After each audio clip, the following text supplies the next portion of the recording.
చేస్తండి మురళి గారు బాగా వస్తారు నారాయణ మురళి గారు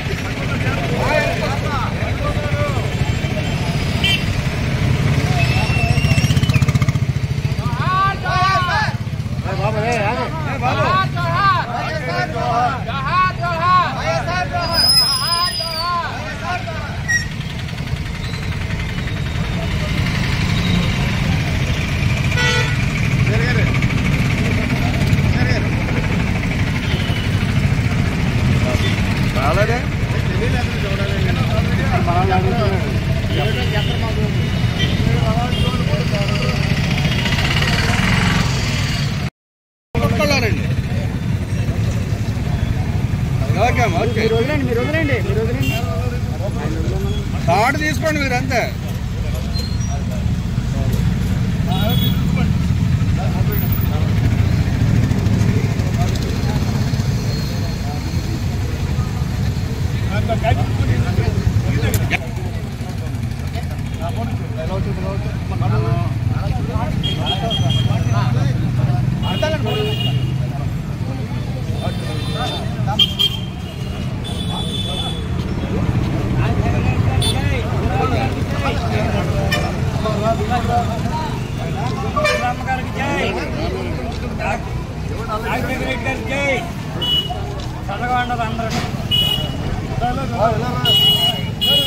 ఇచ్చండి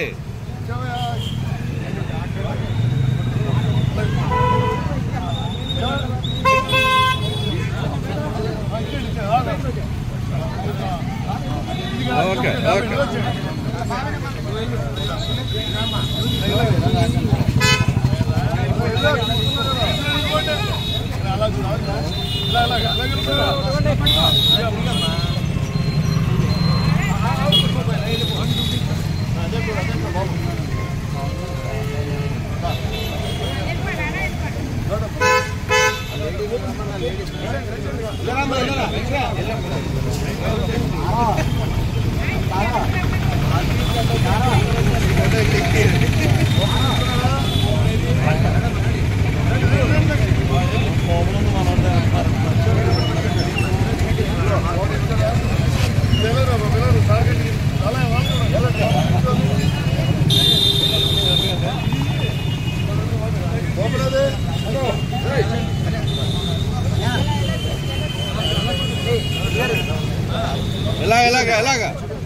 ఎలా చూడండి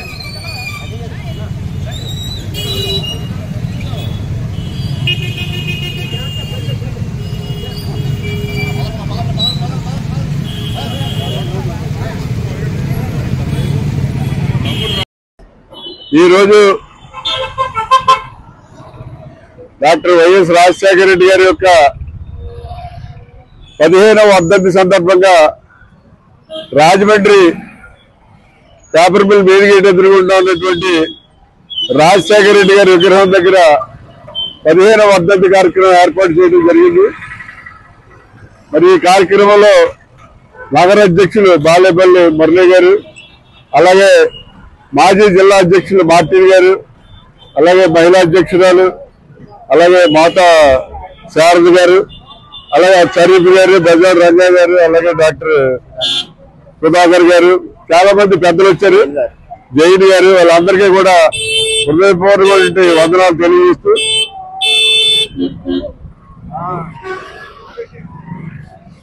మరి డాక్టర్ వైఎస్ రాజశేఖర రెడ్డి గారి గురించి చెప్పాలంటే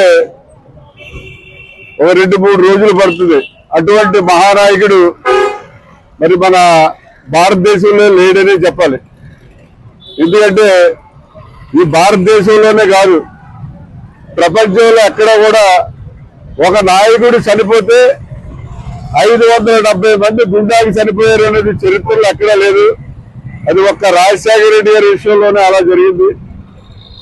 మరి రాజశేఖర రెడ్డి గారికి జనాలు అంతగా అభిమానించడానికి కారణం ఏంటంటే, ముఖ్యంగా రాజశేఖర రెడ్డి గారు అనేక పథకాలు మన రాష్ట్రంలో ప్రవేశపెట్టడం జరిగింది.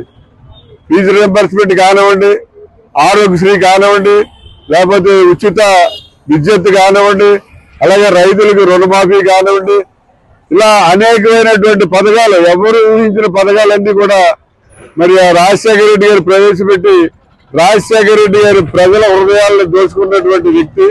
ఇవాళ ఆంధ్రప్రదేశ్ లో అందరూ కూడా పార్టీలకు అతీతంగా రాజశేఖర రెడ్డి గారిని ఒక దేవుళ్ళ కొలుస్తున్నారు. ముఖ్యంగా ఆయన కోరిక ఒకటే, చాలా మీటింగుల్లో ఆయనతో పాటు నేను ఉన్నప్పుడు ఆయన ఒకటే చెప్పారు, ఏంటంటే రాహుల్ గాంధీని మనం ప్రధాని చేయాలి అని. మరి ఆయన కోరిక నెరవేర్చవలసిన బాధ్యత అందరి మీద ఉంది. ఇవాళ జగన్మోహన్ రెడ్డి గారు మరి రాజశేఖర రెడ్డి గారు అబ్బాయి బయటకు వచ్చాడు, ఏదో కష్టపడి తిరుగుతున్నాడని 2009 నుంచి 2019 వరకు 10 సంవత్సరాలు రోడ్లు పెట్టి తిరుగుతున్నాడు. రాజశేఖర రెడ్డి గారి లాగా ఈయన చేస్తాడని చెప్పి అందరూ కూడా ఓట్లేసి ఆయన ముఖ్యమంత్రి చేశారు. కానీ జగన్మోహన్ రెడ్డి గారు అది నిలబెట్టుకోలేకపోయాడు. రాజశేఖర రెడ్డి గారు ఏ విధంగా చేశాడో అందులో 100 కూడా జగన్మోహన్ రెడ్డి గారు చేయలేకపోయాడు. చాలా మంది అలా జగన్మోహన్ రెడ్డి తోటి వెళ్ళడానికి మెయిన్ కారణం ఏంటంటే రాజశేఖర రెడ్డి గారి అబ్బాయి అని. అలాగే రాజశేఖర రెడ్డి గారి యొక్క కోరికలు ఆలోచనలు ఈయన నెరవేరుతాడని చెప్పి అవేళ వైఎస్ఆర్ పార్టీలోకి వెళ్ళడం జరిగింది. ఇవాళ జగన్మోహన్ రెడ్డికి కోరిక ఏంటంటే తండ్రి కోరికలు నెరవేర్చడం అనేది ఆయన కోరిక కాదు. ఆయన కోరిక ముఖ్యమంత్రి కావాలనేది ఆయన కోరిక. ముఖ్యమంత్రి కావాలని అనుకున్నాడు, ముఖ్యమంత్రి అయిపోయాడు. ఇంకా పార్టీ ఏదైపోయినా, క్యాడర్ ఏదైపోయినా, కార్యకర్తలు ఏదైపోయినా ఆయనకి అనవసరం. ఎవరైతే రాజశేఖర రెడ్డి గారి అభిమానులు వైఎస్ఆర్ కాంగ్రెస్ పార్టీలోకి వెళ్ళి మరి వైఎస్ఆర్ కాంగ్రెస్ పార్టీ కోసం పనిచేశారు, ఇవాళ వాళ్ళందరినీ కూడా నేను ఈ కాంగ్రెస్ పార్టీలోకి ఆహ్వానం పలుకుతున్నా. మీరు రాజశేఖర రెడ్డి గారి కోరిక ఏదైతే రాహుల్ గాంధీని రాజశేఖర రెడ్డి గారు ప్రధానమంత్రి చేయాలనుకున్నాడు, అది నెరవేర్చడం కోసం మీరందరూ కూడా కాంగ్రెస్ పార్టీలోకి రావాలని చెప్పి ఇవాళ వాళ్ళందరికీ కూడా ఆహ్వానం పలుకుతున్నా. మీరందరూ కూడా మరి ఏదైతే రాజశేఖర రెడ్డి గారి కోసం వాళ్ళ అబ్బాయి పార్టీలోకి వెళ్ళారు, ఇవాళ రాజశేఖర రెడ్డి గారి కోరిక తీర్చడం కోసం, రాహుల్ ప్రధానం చేయడం కోసం మీరందరూ కూడా కాంగ్రెస్ పార్టీలోకి రమ్మని అందరికీ కూడా ఆహ్వానం తెలియజేస్తున్నారు.